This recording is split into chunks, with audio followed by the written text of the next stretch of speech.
देखिए सत्ता तो अभी आपकी 2022 में भी दूर दिख रही है। आप अकेले अकेले लड़ाई लड़ रहे हो तो सेना से लड़ाई सेना लड़ेगी कि अकेले सेनापति लड़ेगा? आप अपने आंकड़े अगर बताएंगे तो उनमें ज़मीन आसमान का फ़र्क होगा। आप अलायंस बनाते रह गए, वो संगठन बनाते रह गए। आप अलायंस बनाते रह गए, वो ज़मीन पे उतर के काम करते रह गए। तो ना तो आप तो ज़मीन पे उतरे और अलायंस में ही सीमित हैं। इस देश की जनता का ही कानून चलता है, जनता का ही चलता है। कानून व्यवस्था भी फेल हो जाती है जनता रोड पे आती नमस्कार, स्वागत है आपका कबीर न्यूज़ में। मैं हूं आपके साथ जितेंद्र कमल। हमारे साथ जो मेहमान हैं वो राष्ट्रीय अध्यक्ष हैं स्वतंत्र जनता राष्ट्र पार्टी के। आज हम इनसे खास बातचीत करते हैं और इनकी रणनीति के बारे में बातचीत करते हैं कि 2022 में विधानसभा के चुनाव में कैसे जा रहे हैं अपनी रणनीति बना के, और क्या कुछ अगर रणनीति में भागीदारी है या राजनीति में भागीदारी होती है, सत्ता में भागीदारी होती है, तो कौन से ऐसे मूल उद्देश्य होंगे जो ये पूरा करेंगे। सर, स्वागत है आपका कबीर न्यूज़ में। है।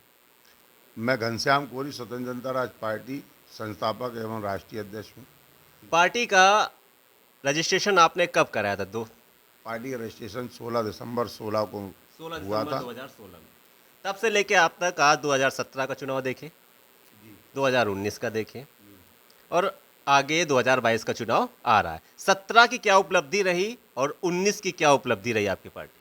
17 में हमको 1 महीने का समय भी नहीं मिला, लेकिन हमने फिर भी पूरे 403 पर 403 लड़ाने का लक्ष्य रखा था, जिसमें प्राप्ति की शासन ने कम से कम 100-150 लोगों को बाउंड्री के अंदर नहीं जाने दिया, उनको पर्चा नहीं खरीदने दिया, उनको गेट से भगा दिया गया। लोकतांत्रिक हत्या। हाँ, और 100-150 के पर्चे उन्होंने खारिज किए। कई पर्चे ऐसे खारिज किए कि एक ही वकील, एक ही ज़िले के भरने वाले, एक प्रत्याशी का पास, एक प्रत्याशी का फेल। तो ये तो कुल मिला के रणनीति अलग ही किस्म की थी ना। शासन प्रशासन की मर्जी कुछ और थी। मतलब आपने वकील सही हायर नहीं किया था, वकील सही था, वकील धोखा दे गया ना। सही नहीं था, वकील धोखा दे। प्रशासन सही नहीं था, वकील तो सही था, भरने वाला एक है, ठीक है ना। क्या ये मान सकते हैं कि 1 महीने का समय मिला और नयापन था, इस वजह से पर्चे खारिज हुए। और इसके बीच में और भी चुनाव में हमारे कम से कम 25-26 प्रत्याशी लड़े, जिन्होंने कहीं समाजवादी पार्टी को हराने में सहयोग किया, कहीं बीएसपी को हराने में, कहीं सपा को, कहीं बसपा को। क्योंकि हमारा वोट बैंक एक अलग किस्म से तैयार हुआ, हमारे प्रत्याशियों ने अपना वोट बैंक तैयार किया, तो किसी न किसी को नुकसान हुआ।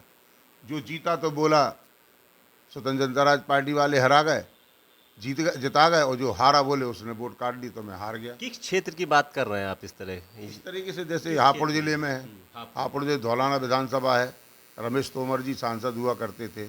14 तक वो सांसद 4 बार रहे और 17 में उन्होंने विधानसभा का आजमाने की कोशिश की, टिकट लाए, तो वो हमारे प्रत्याशी से उन्होंने कोशिश भी की कि भाई आप बैठ जाओ, तो उन्होंने मना कर दिया, भाई मैं नहीं बैठूंगा। बड़ी मुश्किल में हमारी पार्टी बनी है।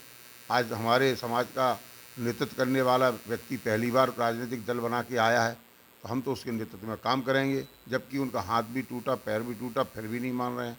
ऐसा लीडर काम मिलेगा, उसने बात भी की, तब उन्होंने उनको काफ़ी कुछ अपने तरीके से सिस्टम पर ढालने की कोशिश की। उन्होंने साफ मना कर दिया कि ये सब चीज़ें नहीं हो पाई, मैं चुनाव लड़ूंगा। और वो लड़े, लगभग 2,500 से 3,000 के बीच समथिंग में वोट आया, और वो 1,500-2,000 के करीब हार गए।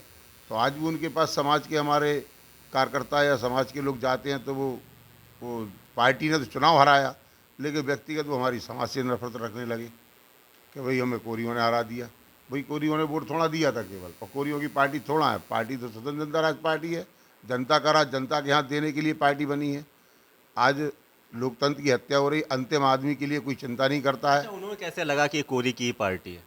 भाई आजकल ऐसा अमूमन जनता का एक रुझान रहता है कि जिस पार्टी का राष्ट्रीय अध्यक्ष जिसको हम कहते हैं उसे उसी पार्टी कह देते हैं। ऐसा भी मैंने देखा है। भाजपा में तो ऐसा नहीं है, कांग्रेस में तो ऐसा नहीं। आप सातों धर्म के लोग हैं, ले कहते वो उनकी पार्टी है, बसपा को कह देते वो उनकी पार्टी है। सातों धर्म के उधर भी है, सातों जाति के लोग हैं, लेकिन हल्ला आप अगर इंडिविजुअल सुनोगे तो वो एक जाति का नाम लेते हैं लोग। ये 2019 का अध्यक्ष जी बता रहे थे वाकया कि 2019 में इन्होंने कई प्रत्याशियों को हराने का काम किया था। आपने कांशीराम जी के साथ भी शायद काम किया है कि पहला हराना के लिए, दूसरा हारने के लिए, तीसरा जीतने के लिए। खैर, ये बड़ी प्रक्रिया है। अब बात करते हैं इन बीच में कि जो नयापन आया कि पर्चे खारिज हो गए, 2 से 2,500 की वोटिंग हुई। 2016 में पार्टी का जो निर्माण किया गया, नींव रखी गई, किस उद्देश्य से रखी गई थी? क्या पहला हारने के उद्देश्य से रखी गई थी, या हरवाने के उद्देश्य से रखी गई थी, या पार्टी का उद्देश्य है क्या?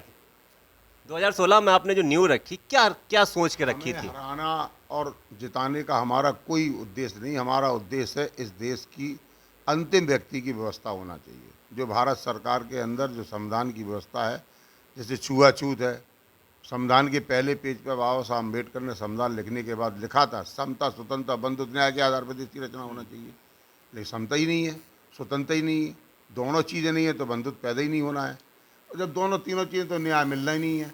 तो हमने ये जो पाएंगे कैसे आप? हमने न्याय दिलाने के लिए और व्यवस्था परिवर्तन करने के लिए हमारी पार्टी का मूल उद्देश्य है कि इस देश में वोटर पेंशन लागू होना चाहिए।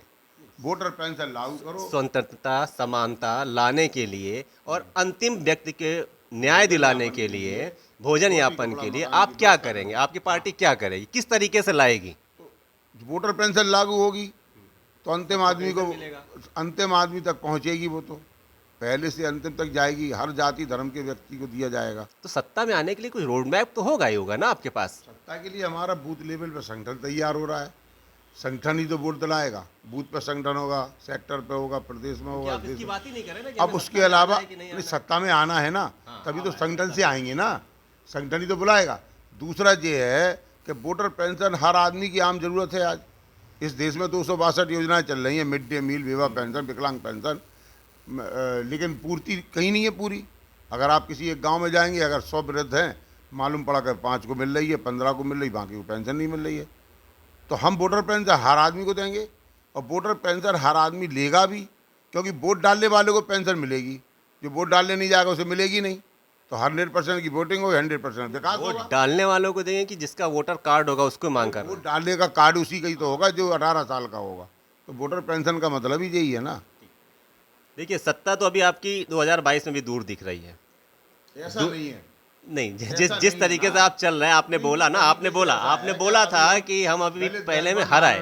दलित बैकवर्ड माइनॉरिटी अल्पसंख्यक का जो जितने दल हैं, हमने सबने मिलके एक इंडियन डेमोक्रेसी अलायंस भी बनाया है। इंडियन डेमोक्रेसी उसमें हम लोग लगभग 10-15 तो पार्टियां हैं, उसके कुछ सामाजिक संगठन हैं, वो सारे लोग हमारी विचारधारा से प्रभावित हैं। 2 लोग जा चुके हैं, राजभर जी जा चुके हैं, ओवैसी जी जा चुके हैं, एक उत्तर जा रहे हैं, एक दक्षिण जा रहे हैं। राजभर ओवैसी आईडी गठबंधन के कोई पार्ट्स नहीं है, ना कभी कोई रहे हैं। शिवपाल जी? शिवपाल भी नहीं रहे। चर्चाएं हुई हैं, उनको आमंत्रित किया गया कि भाई दलित बैकवर्ड के लोग हैं आप अकेले अकेले लड़ाई लड़ रहे हो, तो सेना से लड़ाई सेना लड़ेगी कि अकेले सेनापति लड़ेगा? तो आप सबको सेना के साथ बन के लड़ना चाहिए। उनको आमंत्रित किया, उनको समझ में नहीं आता है, या कब आएगा समझ में, ये समय बताएगा। हाल फिलहाल में हमारा जो फ़र्ज़ बनता है, हमने इंडियन डेमोक्रेसी अलायंस बनाया है, तो हमने इसीलिए बनाया कि भाई कोई ये ना कहे हमसे तो बात ही नहीं हुई। तो हमने तो माननीय अखिलेश जी के यहाँ भी लेटर दे रखा है, उनके प्रदेश अध्यक्ष से भी चर्चा हम लोग करके आए हैं। पूरे के पूरे लोग गए थे, सारे राष्ट्रीय अध्यक्ष जो भी आईडी गठबंधन में जुड़े हुए हैं, हम लोग गए। उन्होंने आश्वासन दिया हम बहुत जल्दी आपकी बैठक कराते हैं। उन्होंने भी आज तक नहीं कराई बैठक। और लोग अब अखिलेश जी पे भी छींटे उछाल रहे हैं, उंगली उठा रहे हैं कि भाई आप कहते हो करते नहीं हो। छोटे दलों से गठबंधन की बात करते हैं, लेकिन करते नहीं हो। करा ही नहीं उन्होंने अभी तक। आपसे की? हमसे बात ही नहीं हुई अभी। अच्छा, आपसे बात ही नहीं कर रहे नहीं करी हैं, ना। लायक ही नहीं समझ रहे हैं क्या? लायक ही नहीं समझ रहे हैं क्या? यही तो समस्या है।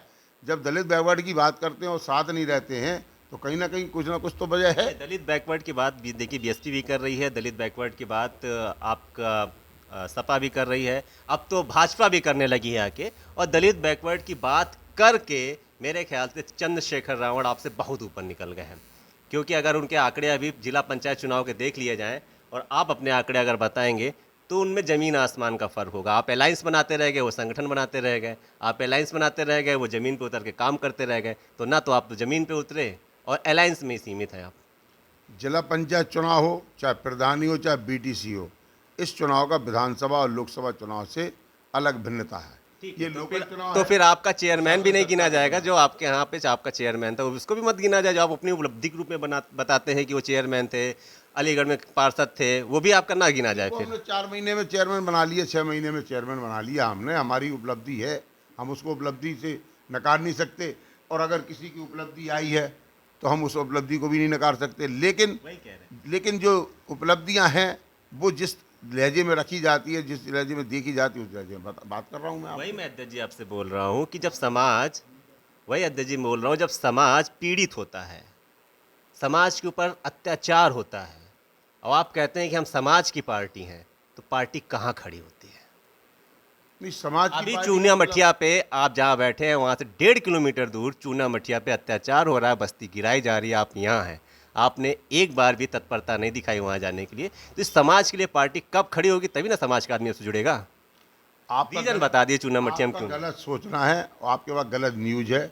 मैं कल उसी चूना भटिया में झंडारोहण का कार्यक्रम में उपस्थित हुआ था, चीफ गेस्ट के रूम में हुआ था। कल मेरी पूरी चर्चा हो चुकी है, काफ़ी मीडिया के लोग आए थे, सब लोगों की इस बीच चर्चा हुई थी। आप तो अभी गए होगे, तो 2 4 10 15 25 लोगों से मतलब कल मैं 200 500 आदमी के बीच में उस चूना भटिया की ज़मीन के बारे में बात करके आया हूँ। मैं आज भी कह रहा हूँ कि इस देश की जनता का ही कानून चलता है, जनता का ही चलता है। कानून व्यवस्था भी फेल हो जाती है, जनता रोड पे आती है। क्या किया जाएगा अब तो चूना जनता भटिया का? चूना जनता भटिया पे कैसे जनता न्याय का मिलेगा? आंदोलन, न्याय मिलेगा। न्याय मिलता है संगठन से, एकजुटता एसजेपी से। कैसे काम करेगी? स्वतंत्र जनता राज पार्टी का क्या रोल है? एसजेपी जब पहले उसको तहकीकात करेगी, क्या है सच्चाई, क्या है ज़मीन के कागज़, क्या हैं, किसने खरीदी है, कौन क्या है, उसका हम पूरा डिटेल में जाएंगे, उसके बाद निर्णय लेंगे हम क्या आखिरकार में आप तंत्र हैं। ठीक है, ये चूना मठिया की बात हो गई। अब हम बात करते हैं आपसे 2022 के चुनाव की, जो आपकी योजना के अनुसार आप हारने वाले हैं, लेकिन फिर भी मैं आपसे रोड मैप पूछता हूँ कि क्या कर रहे हैं आप कि एसजेपी प्रदेश के जिलों जिलों में जाए, संगठित हो, और इस बार आप हारने वाले हैं या कौन सी पार्टी को हराने वाले हैं? देखो, प्रदेश का संगठन मजबूत हो रहा है। अभी मैं बुंदेलखंड का भ्रमण करके कानपुर जिले में आया हूँ। कल हमारी आईडी गठबंधन की मीटिंग भी है, आगामी चुनाव को ध्यान में रखते हुए कि हमें कैसे क्या सिस्टम बनाने। तो कल हम लोगों की रणनीति तैयार होगी, उसके बाद हम आप हमसे मिलेंगे तो हम आपको रणनीति के बारे में बताएंगे क्या कैसे सिस्टम बनाया है। बशर्ते व्यक्तिगत तौर पे हमारी पार्टी अपना बूथ लेवल पर संगठन तैयार कर रही है और पूरे प्रदेश की जितनी लगभग सीटें हैं उन सब पे प्रत्याशी भी तैयार कर रही है। गठबंधन हमारा है, गठबंधन में जो बंटवारा होगा, जो सीट जिसकी मजबूत होगी उसको उस सीट के बंटवारे में दी जाएगी, उसके बूथ कमेटी देखे जाएंगे, उसके कार्यक्रम देखे जाएंगे। अभी हम लोगों ने जो सीटें चयनित की हैं और जितने दल हम लोग के साथ जुड़े हैं उनके दलों की भी सीटें चयनित की गई हैं। उन सीटों पे भी हमारी कल चर्चा होगी, उसका कुछ भ्रमण कार्यक्रम बनेगा। फिर हम लोग जाएंगे, मंडल स्तर पे हो, विधानसभा स्तर पे हो, जिले स्तर पे हो, जो भी स्तर बनेगा वो कल बनेगा, लेकिन होगा। अभी हम इससे पहले एक ओरल टाइप में हम लोग अभी इधर मतलब हरदोई और बरेली शाहजहाँपुर की रूट पे गए थे आईडी गठबंधन के तहत, और इस गठबंधन में कुछ और सारे दल भी इसमें और सारे गठबंधन भी इसमें सबमिट हो रहे हैं। तो हम लोग महागठबंधन भी बनाने वाले हैं, तो तीसरा मोर्चा कह लें उसे चाहे हम, तो महागठबंधन भी बनेगा। गठबंधन के बाद अभी आईडी गठबंधन, इसी तरह के भागीदारी मोर्चा है और भी संकल्प मोर्चा है, ऐसे कुछ मोर्चे हैं। किसी के पास 10 दल हैं, किसी के पास 20 दल हैं, किसी 5 दल हैं, 7 दल हैं, ऐसे मिलके सारे मोर्चे इसमें प्लस होकर इसको महागठबंधन भी कर सकते हैं। और महागठबंधन के तहत हम लोग तीसरे मोर्चे की लड़ाई भी लड़ सकते हैं।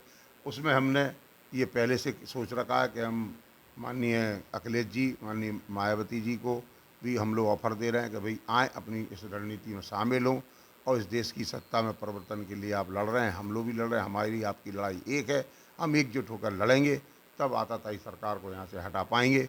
इसके लिए हम लोग कटिबद्ध हैं और चरणबद्ध तरीके से इसमें काम कर रहे हैं। अध्यक्ष जी, बहुत सुना है मैंने आपको, आप ऊर्जावान हैं और बहुत एनर्जी से बोलते हैं, बहुत देर तक बोलते हैं। आपको खुद का कहना है, बिना खाए पिए बहुत देर बोल सकता हूँ, उसमें कोई दो राय भी नहीं, मैंने सुना भी है आपको। इस एनर्जी का क्या फ़ायदा जब आप अकेले चुनाव नहीं लड़ सकते हैं, अकेले चुनाव जीत नहीं सकते हैं? आप बुंदेलखंड से आते हैं, आपने इससे पहले खुद कोई चुनाव लड़ा था? आपने स्वतंत्र जनता राज पार्टी से कोई चुनाव लड़े आप? स्वतंत्र जनता पार्टी तो अभी बनाई 5 साल हुए हैं, 5 भी पूरे नहीं हुए, जब 5 पूरे हो जाएंगे आप तो अभी मैं लड़ाने में लगा हूँ। जीते थे? नहीं, मैं अभी स्वतंत्र जनता राज पार्टी से चुनाव ना लड़ा हूँ। इससे पहले किसी पार्टी से इससे पहले मैं बहुजन समाज पार्टी में रहा हूँ, जी जी। तो वहाँ तो टिकटों का बंटवारा होता था, मुझे मिलता था, अंतिम दिन में कट बजे जाता था मेरा। अब वो वजह जो बहुजन भी समाज पार्टी पे आरोप है कि टिकट मिली कटी। छोटा चुनाव कोई इसके अलावा पार्षदी का चुनाव या कुछ ऐसा कोई लड़े और जीते? इसके अलावा हमने विधानसभा का झांसी में चुनाव लड़ा, बाई इलेक्शन लड़ा है, सत्ता छोड़ी हमने, सत्ता कोई नहीं छोड़ता है। और कहा भी था टिकट दो नहीं तो हम चुनाव लड़ेंगे। हम लड़े, टिकट नहीं मिला, हम लड़े। उसके बाद एहसास करा दिया बहुजन समाज पार्टी को, उनका प्रत्याशी हारते हारते, वो तो सत्ता थी तो सत्ता का दुरुपयोग करके उन्होंने अपना प्रत्याशी जिताया। कैलाश साहू जी जीते थे और हम लोग सेकंड थर्ड की पोजीशन पर रहे। तो कहने का मतलब ये है कि बात तो वहीं से बिगड़ी और वहीं से हमने अपना रास्ता चेंज किया। आपने फिर अपनी तो फिर बाबा साहब को पढ़ा अपने, बाबा साहब ने कहा है स्वाभिमानी लोग बहते हुए झरने अपना रास्ता स्वयं खोजते हैं। हम स्वाभिमानी लोग हैं, अपना रास्ता स्वयं खोजा है। आज हमने खोजा है। और कबीर साहब का दर्पण हमने देखा है, उन्होंने कहा है कि कर बलवैया अपनी छोड़ पर आई आज, और तेरे द्वारे नदी भाई तुम क्यों मरता प्यास। हम लाखों करोड़ों की संख्या में उपस्थित हैं इस देश के अंदर, तो हम लोग उस मुहिम को आगे बढ़ा रहे हैं। आप भी मूल निवासी कॉन्सेप्ट पे चल रहे हैं कुल मिला के, क्या कि सवर्ण का नहीं, वोट हम तो चाहिए? इस देश के अंदर श्रवण को पेंशन नहीं चाहिए क्या? आप ये क्यों नहीं बोलते? सवर्ण को पेंशन चाहिए तो आपको सवर्ण का वोट नहीं चाहिए क्या? हर जन की बात ही नहीं कर रहे हैं। हम तो सर्व समाज की बात, हमारी पार्टी का ही नाम है स्वतंत्र जनता राज पार्टी। जनता का राज जनता के यहाँ। समाज सर्व समाज में अंतर होता है थोड़ा सा। सर्व ये समाज और सर्व समाज और सर्व समाज में अंतर होता है। समाज और सर्व समाज में अंतर होता है। ये आप भी जानते हैं। देखिए, नहीं, अब बात को घुमा रहे नहीं हैं। तो आपने अब आप बात घुमा रहे हैं। हम सर्व समाज की बात कर रहे हैं। चलिए, ये थे हमारे साथ राष्ट्रीय अध्यक्ष घनश्याम कोरी जी, स्वतंत्र जनता राष्ट्र पार्टी से। इन्होंने हमसे बात की, उनका बहुत बहुत धन्यवाद सर आपका। और 2022 के लिए कबीर न्यूज़ की तरफ से बहुत बहुत शुभकामनाएं। आप अलायंस में लड़ें या अकेले लड़ें, लेकिन प्रतिनिधित्व करें, समाज का प्रतिनिधित्व करें और सर्व समाज का भी प्रतिनिधित्व करें, और सभी वोटर को राजनीति में भागीदारी करके, सत्ता में भागीदारी करके पेंशन भी दिलाएं। बने रहें कबीर न्यूज़ के साथ। मुझे दीजिए इजाज़त। नमस्कार।